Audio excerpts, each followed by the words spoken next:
Yeah. Do you remember the first time you met Doug? I do. I remember. People, let me tell you about my best friend. Hey! Nice. Doug was there, man.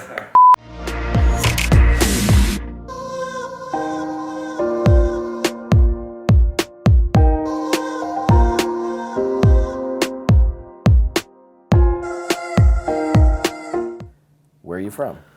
I am from Charleston, South Carolina, the holy city. Your father was a tailor. How did he get involved in wardrobe for film? Well, he was Charleston's finest, the finest tailor in the city. Everyone knew him. He had a nickname, Pants. He was a high school teacher. He taught tailoring in high school first. Then he opened up a shop, and he's been known throughout the city. And then film started coming into town, and hey, we need a tailor. Everyone called his name, so every film that came through, North and South, Swamp Thing was one that he actually designed, but all those different films, they just hired him as a tailor. And the next films that came in, he became costumer, he became supervisor, and eventually started designing films on his own.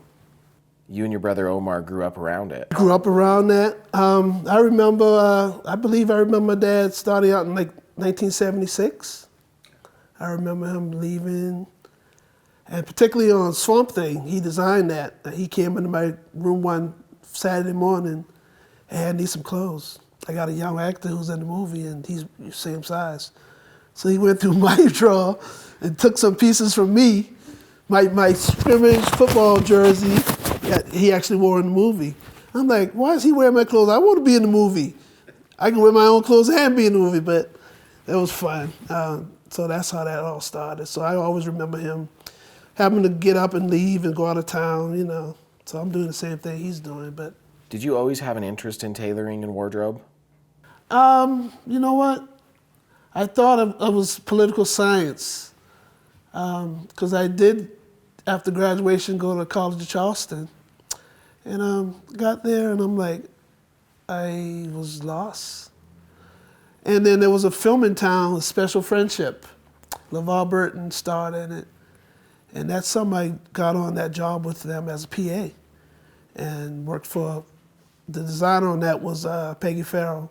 She had a shop in New York. She did rental costumes for all over throughout New York. So after that job was over, she offered me a job and I moved to New York. So at that point I was like, yeah, let me try this out. And you've been involved in I've been involved ever since. It's the only thing I've ever done. You've been able to work with Oscar winner Ruth Carter on many projects, including the first season of Yellowstone. What has that experience been like? Well, she's like family because I met her through my dad. My father helped, well, my father worked on Glory with Denzel. And right after that was Malcolm X. And Denzel requested that my dad come with him on that project. And Ruth Carter designed that, so I've always known Ruth through my father, and we eventually got together, and we've been together for quite a while, yeah. Now you've been on all 3 seasons of Yellowstone, and your brother Omar works with you. How special is it to get to work together? It's very special because I can count on him. My father taught us well, we're not coming out here to not do the job. So I know he's the one guy I could rely on, and whatever I can't do, he's there to cover for me. So on that standpoint, it's a blessing, and I'm very happy with that. Yeah.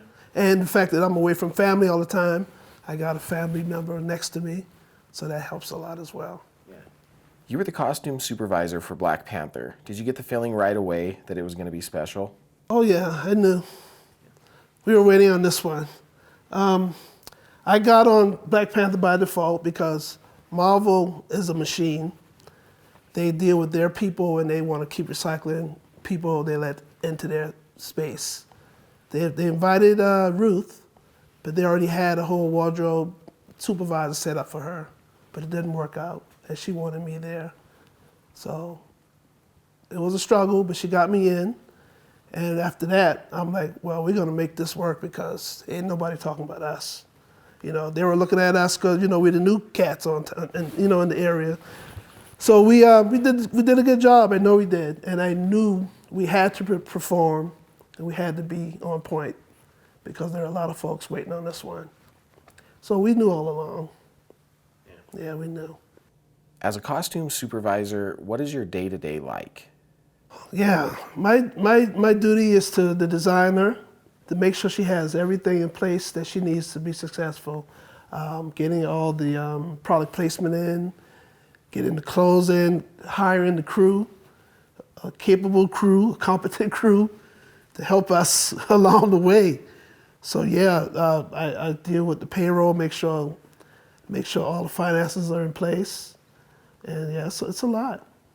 It's a lot, but when you line yourself up with good people, you can get it done. And you've done costume design also. A little bit, yeah. I'm mainly behind the scene. Actually, I've done a lot, but not really credited for it. But when the designers are not available, I'm there to step in and make it happen for them. Yeah. How different has Yellowstone been from other projects you have done? I've started out in Charleston where we've done all the period pieces. So with dealing with the horses and that look, I actually love it. That's why I wanted to do it when Ruth called. So I'm used to the horses and the cowboy boots and all that stuff. I did Queen. I did North and South 3.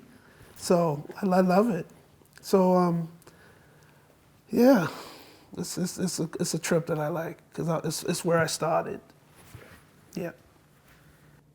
When Black Panther hit theaters, who did you watch it with? My family. Yeah, I went home, wanted to make sure I watched with them. I'm gone all the time so much, and I normally work in the Atlanta area in New York, so my girls do travel volleyball, so every weekend I'm trying to get to their volleyball things, but this was a hard job, this was a long job, so I definitely wanted to see it with them because there was a lot of hype behind it. Did it feel any different this time when the credits rolled, seeing your name in such an iconic movie? It was, because I just went through the struggles we had on that one. Some behind the scenes things that, yeah, we weren't presented certain things that a normal film would be given.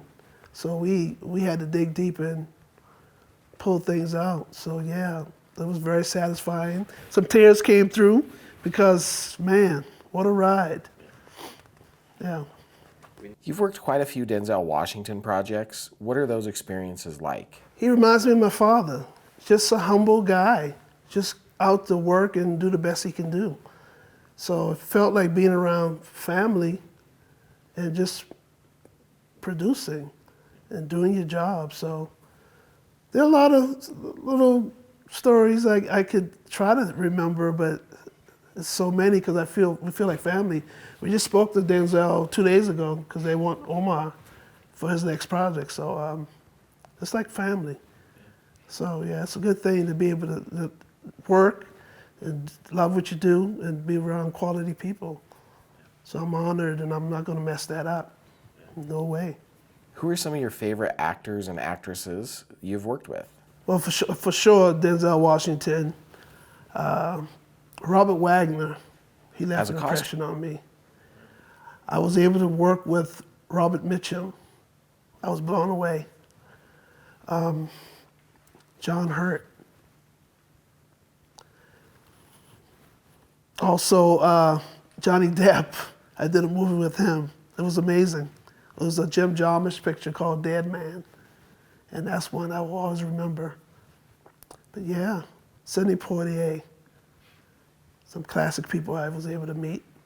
And I'm very thankful. Whoopi Goldberg. She was a rock. So yeah, there are quite a few. What is the best advice your father gave you and Omar about working in this industry? Just be true to yourself and do the best you can do. When people are dependent on you, especially in this business, the job, the task you're required to do, you got to get it done, no excuses. And do it in a timely manner. Be professional, always. So that's one key, and I love him for that. Lastly, Paul, how do you spend your time when you finish a project?